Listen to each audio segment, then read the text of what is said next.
Welcome to the Lost Dogs home. Over the next 10 minutes, we'd like to take you on a special look behind the scenes of the home. You'll get a chance to meet some of our hardworking team, hearing all about how we love and care for thousands of lost and abandoned animals that come through our doors each year, trying to reunite as many as possible with their lost families, finding others their new forever homes, so that they can all have a second chance of leading a happy and healthy life as part of a loving family. Being a CEO of an animal welfare organisation is quite unique. We see the best of humanity and the worst of humanity every day here, and one of the great things about my job as CEO is that decisions that I make and we make as an executive team are immediate, and we can actually see the immediacy and the outcome of those decisions. It's just wonderful, and it makes you feel terrific, because running an animal welfare organisation has its significant challenges. I was the CEO of the Animal Welfare League of South Australia, and I used to wander through the shelter, and there was this black cat in one of the cages that no one wanted to adopt. And it got to a point where I said, look, I'll find a home for you. So we did. We adopted him, and his name is Q. And he's an amazing cat. I don't know what we would do without him. He stabilises things when things go wrong with family members, sickness and things like that. He's the constant in our house, and I always look forward to going home to see him.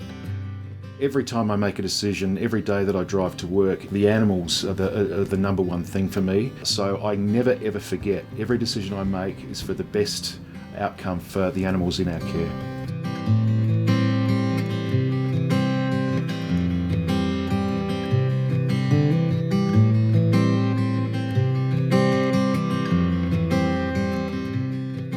It's not running around all day playing with puppies and kittens, which is what my daughters think that I do. It's running around all day.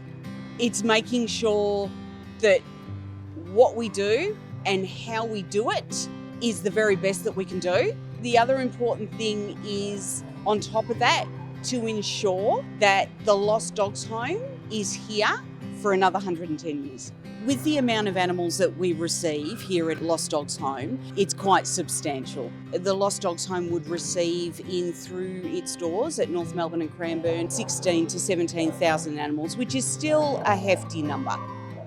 We have a team of customer service officers and animal attendants that have the same passions that I do. So every animal is treated when it comes in as their own, because it's really scary, a whole heap of smells and noises, and it's pretty scary.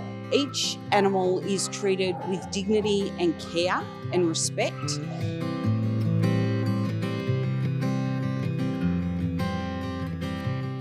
As the practice manager, I guess I'm overseeing the running of the clinic on a day-to-day basis. I'm here to support the team. So we've got the nursing team, the vet team, and the customer service team. So I'm just here to make sure that that's all running smoothly. I also manage all the behind the scenes, administration, financial things. So the foster animals get all of their treatment here, so their vaccinations, their microchips, all their desexing and specialised surgery as well. So sometimes we do orthopaedic surgery on our foster animals, so anything that they require gets done here. I'm the head of veterinary services. I help with the day-to-day operations of the veterinary team across our private Frank Samways clinic, across our shelter clinic in North Melbourne and our shelter clinic in Cranbourne. So the day-to-day operations there, but then as a larger picture, it's around how can I better support our teams to develop, grow, to be providing that best care. So by focusing in on the standards of care that they're offering to our patients, all the way through from the basics through to the more complex procedures, and helping our team potentially go from being able to do those basics into those more complex procedures. So utilising the resources that we have around us. I'm definitely the story of I've always wanted to be a veterinarian for two main reasons, and I think everyone points towards the obvious, which is a love of pets, the love of wanting to help animals. But for me, a really critical part of it is to also work with people. My biggest sort of success and my greatest achievements are when I've helped people bond more with their pets or understand their pets' health better. That's critical for me, and that's what gives me joy, is the human-animal bond. As a veterinarian, the more that I can be doing to help people understand their pets better or to provide better care, that's just the ultimate, I suppose, moment that makes me smile, definitely.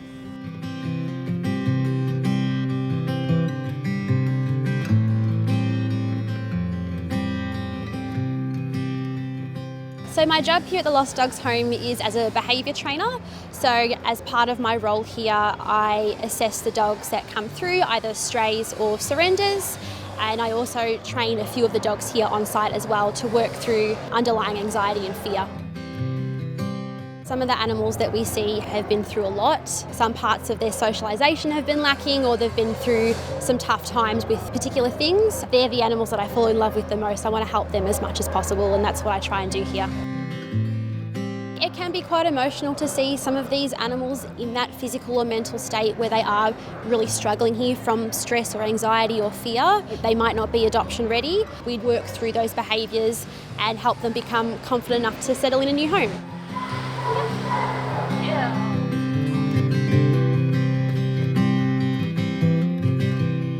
Now the great thing is that most of the dogs come in with some sort of identification on, so we can get in contact and get them home.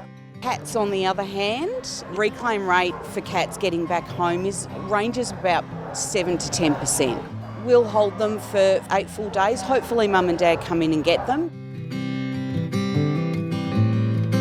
We have a foster program and a team of outstanding pathway officers who get out thousands of animals into temporary foster homes. There is nothing better than a couch, a bed to lay down, and it's quiet and it's a little bit of normality for them. So I've been fostering with the Lost Dogs Home since December 2018. At last count was 43 cats. For me in particular, it's giving the animals another chance at life. I think to me, to be able to open my home for 4 to 6 weeks, sometimes to me, it isn't a lot of effort.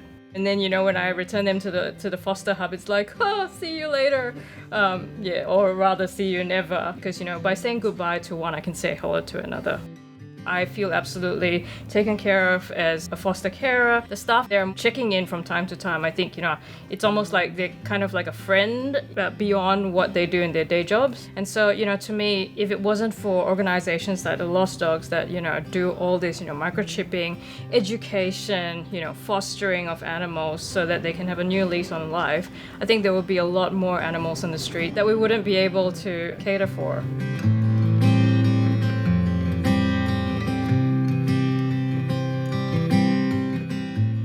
I can tell when an animal has made that turning point, and when I know they're confident enough, for adoption to find their forever home, when they're making the choices to interact with me or my other team members, when they're able to interact and meet with new people, and just that I'm seeing some signs of them being happy and confident and okay and, wanting to interact, really, that they're making that choice.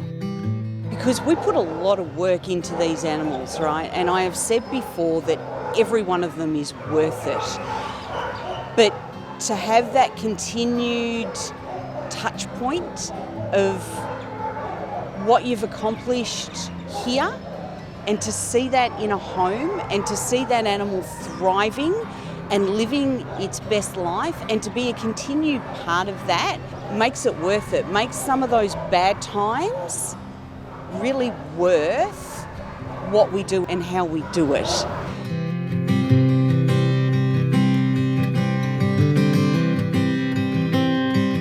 We get support from all types of people. I consider support to be not only monetary support, but volunteering, promoting our cause, that type of thing.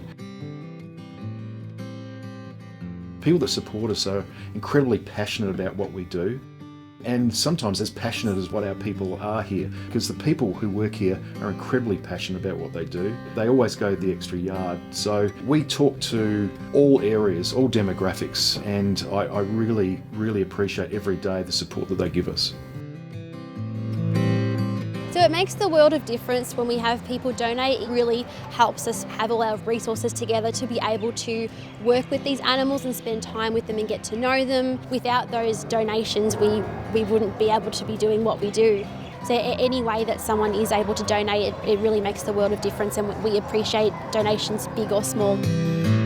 I am grateful for anything, whether that be a dollar amount, a blanket, a toy, an adoption contributes to everything that we do and how we do it. I think the generosity of people staggers me sometimes, and I would say to them that any help that you can give us, whatever your capacity to do it, will save animals. It will make their life much better when they're here. It'll enable us to get them a home more quickly and then provide support to the family that adopted that animal for the life of that animal. And I'm proud to actually be a part of that. And we do excellent work now, but the ageing facility here doesn't enable us to go that extra yard. So that is one of the key pillars of what we want to do. But further to that, we want to be the best in this space because I think we've got the ability to be the providers of best animal welfare in Australia, and I want other organisations such as ours to actually learn off of us. And without the generosity of people who are willing to donate to us, it's not possible to deliver that service.